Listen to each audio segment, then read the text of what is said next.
Oi, meu nome é Jorge Cruz e eu sou professor de matemática. Nesse episódio, a gente vai ver como representar geometricamente um sistema linear. Isso é importante porque isso liga o algebrismo com a geometria. Então, se você tem dificuldade de entender geometria, né, principalmente quando a gente for falar em geometria analítica, ano que vem, para vocês, mas se vocês quiserem dar uma adiantada, já tem uma playlist no canal de geometria analítica, você vai ter que relacionar muito as equações, as funções dentro da geometria através do plano cartesiano. O plano cartesiano para você não é novidade, você viu no primeiro ano, quando você foi falar sobre funções, então você já deve estar sabendo como é que pelo menos se localiza um ponto no plano cartesiano. Isso aí é imprescindível para você que passou, né, para o segundo ano, pelo menos reconhecer a localização de um ponto no plano cartesiano tem que acontecer, você tem que saber. É o seguinte, cada uma dessas equações lineares, no caso aqui, duas equações com duas incógnitas, é um sistema 2 por 2, elas podem ser vistas como funções. Cada uma dessas equações podem ser vistas como funções. Funções, nesse caso, funções afim, certo? Por quê? Por que eu posso ver como uma função afim? Porque se você isolar o y, você vai passar o x para o outro lado e você vai ter o y em função do x. E no formato de uma função afim, que é aquele formatozinho f de x igual a x mais b. E o f de x você pode até ver como y. Então isso aqui é y a x mais b. Por hora, o que você precisa saber? Que isso aqui é o coeficiente a, isso aqui é o coeficiente b. O a, ele controla a inclinação da reta. Então a reta, dependendo do a, ela vai estar mais inclinada ou mais declinada, ou vai virar se for negativo, enfim. E o b controla a altura, né, onde o gráfico toca o eixo y. Então, se o b for negativo, ele vai tocar aqui embaixo, se o b for positivo, lá em cima, e assim sucessivamente. Então, o a faz esse movimento e o b sobe e desce a função, né? O esboço da função, o gráfico. Vamos lá. O que a gente precisa para representar geometricamente esse sistema no plano? Você tem que entender que é o seguinte, cada uma dessas é uma reta, certo? Cada uma dessas equações representa uma reta, uma função afim, então ela é uma reta. Vocês viram isso no primeiro ano, tentem recordar.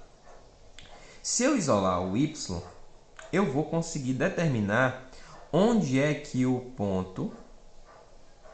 ponto de encontro do gráfico com o eixo y, certo? Então eu vou precisar de duas coisinhas. Vou precisar desses dois pontos de encontro das funções com o eixo y e vou precisar do ponto de encontro das próprias funções.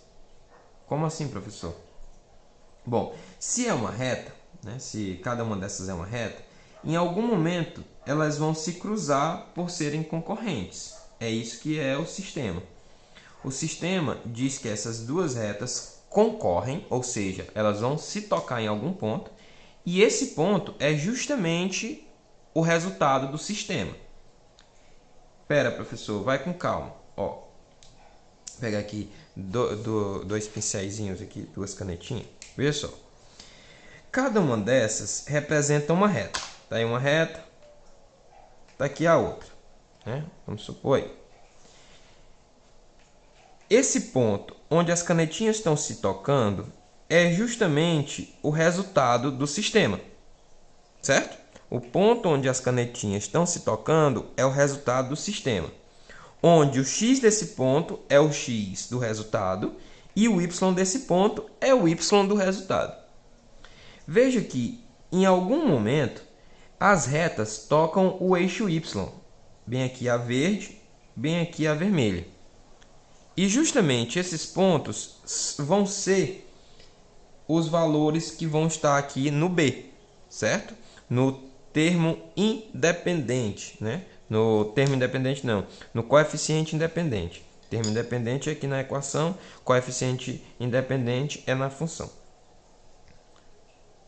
Vamos lá. Então, a gente vai precisar calcular o ponto de encontro e vai precisar calcular esses valores dos elementos b, né? do coeficiente b aí.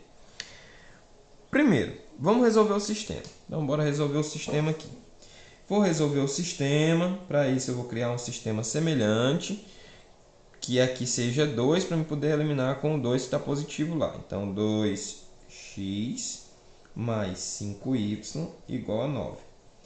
Aqui vou multiplicar por 2, já visando eliminar o 2 de cima. Então, eu vou ter menos 2x mais 14y igual a 10. Lembre-se, quando você resolve multiplicar uma equação por um valor, né, para poder fazer esse cancelamento, você tem que multiplicar a equação todinha, né? Tem gente que vai e multiplica só o elemento que deseja modificar, mas esquece de multiplicar os outros termos. Se você esquecer, você erra. Porque a equação é como se fosse uma balança, ela precisa do equilíbrio, certo? Então, vamos lá. Então, vamos somar aqui. Esse cancela com esse. Foi esse o intuito de eu ter multiplicado por 2. 5y mais 14y dá 19y e 9 mais 10 dá 19. Quando você passa o y para o outro lado, quando você passa o 19 para o outro lado, vai ficar y igual a 1. Porque 19 dividido para 19 é 1. Para determinar o x, eu substituo em qualquer uma dessas equações o valor do y que eu encontrei.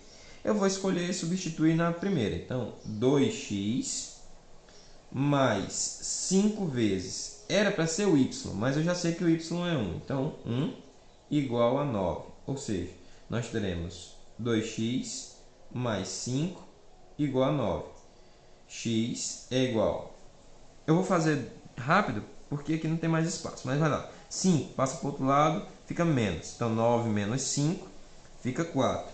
Passo 2 dividindo. 4 dividido por 2 dá 2. Então, x igual a 2. Ou seja, enquanto o x é 2, o y é 1.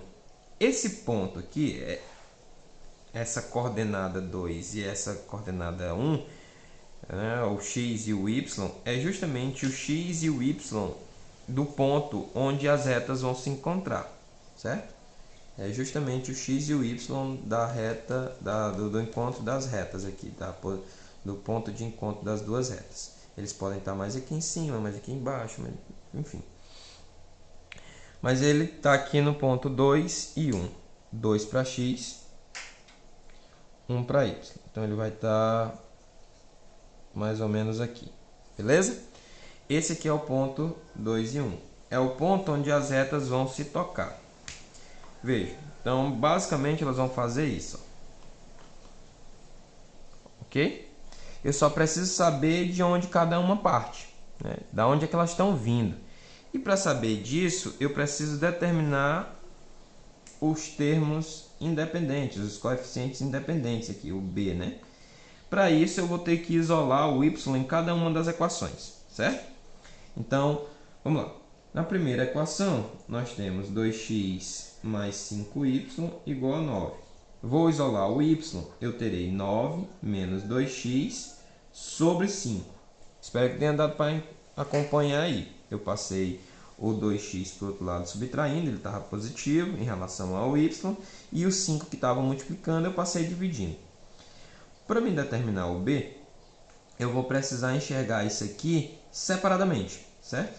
E vou colocar o 2x para frente. Então, eu vou ter o seguinte, y é igual a menos 2x sobre 5 mais 9 sobre 5. O que eu fiz? Eu troquei a posição desses dois, né? Não mudei o sinal do 2 era negativo e continuou negativo, o sinal do 9 era positivo e continuou positivo. E aqui embaixo, onde o 5 era comum para as duas partes do numerador, eu acabei separando por conta daquela regra que diz que quando a gente soma duas frações com denominadores iguais, você repete o denominador, né? Só que aqui, ao invés de ir daqui para esse, né? Daqui para cá, eu vim daqui para cá. Acho que deu para entender. Então, o b aqui é 9 sobre 5. Quanto é que é 9 dividido para 5? Eu preciso saber para me localizar lá. Então, 9 sobre 5. 9 dividido para 5 dá 1. 1 vezes 5, 5. Para 9, 4. Não dá dividir, né? Então, acrescenta um zero, uma vírgula. 40 dividido para 5, 8. Ou seja, é 1,8. Esse valor que eu acabei de encontrar é justamente onde a função, o gráfico da função, toca o eixo y. Toca o eixo y no 1,8 a primeira. Então, mais ou menos por aqui. Certo? Você também precisa ter uma boa localização para saber onde é que você vai colocar os resultados. Então, basicamente, o gráfico da função faz isso aqui. Certo? Essa função aqui, esse gráfico que eu acabei de fazer, é justamente a do 2x mais 5y igual a 9. Agora eu preciso fazer a mesma coisa para a segunda. Então, na segunda, eu vou pegar o menos x mais 7y igual a 5 e vou isolar o y. Então, y é igual a 5, passa o x para lá somando e o 7 dividindo, separa em duas frações, coloca o x para frente, igual fiz na outra, e vamos saber onde é que fica esse 5 sobre 7, né? Bem aqui era o 9 sobre 5. Agora, onde é que é o 5 sobre 7? Tem que dividir para me saber. 5 dividido para 7, não dá, acrescenta um zero, uma vírgula aqui no quociente. 50 dividido para 7 dá 7. 7 vezes 7 são 49 para 51. Então, acrescenta um zero aqui, 10 dividido para 7 dá 1. Vai ficar dando outros valores aí. Olha, uma coisa interessante é que quando você divide um número por 7 ou pelos múltiplos de 7, e esse número que você vai dividir, ele não é múltiplo de 7, o resultado sempre é um número irracional. Aquele número que nunca repete e nunca para de aparecer outro número. Então eu vou parar por aqui, 0,71. Eu só preciso mais ou menos me localizar onde é, e aí vai ser bem aqui, 5 sobre 7. Eu vou fazer de verde agora para poder diferenciar as duas funções. Então, temos aqui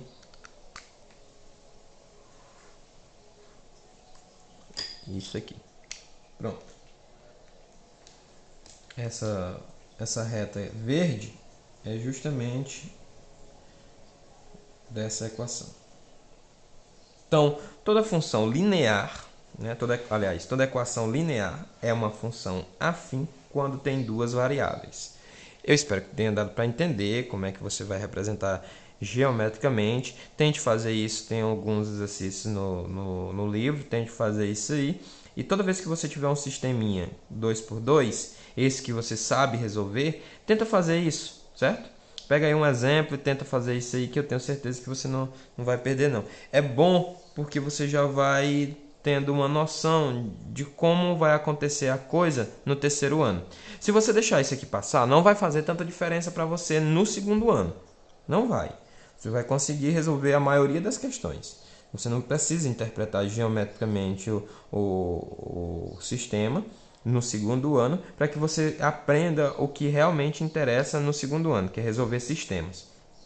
Mas se você interpretar bem, você aprender a interpretar bem, com certeza você faz um terceiro ano bem melhor com relação à geometria analítica. Eu espero que você tenha conseguido entender. Se ficou alguma dúvida, deixa aí nos comentários. É isso aí. Até daqui a pouco a gente vai falar sobre equações matriciais associadas a um sistema linear. Beleza? Até a próxima.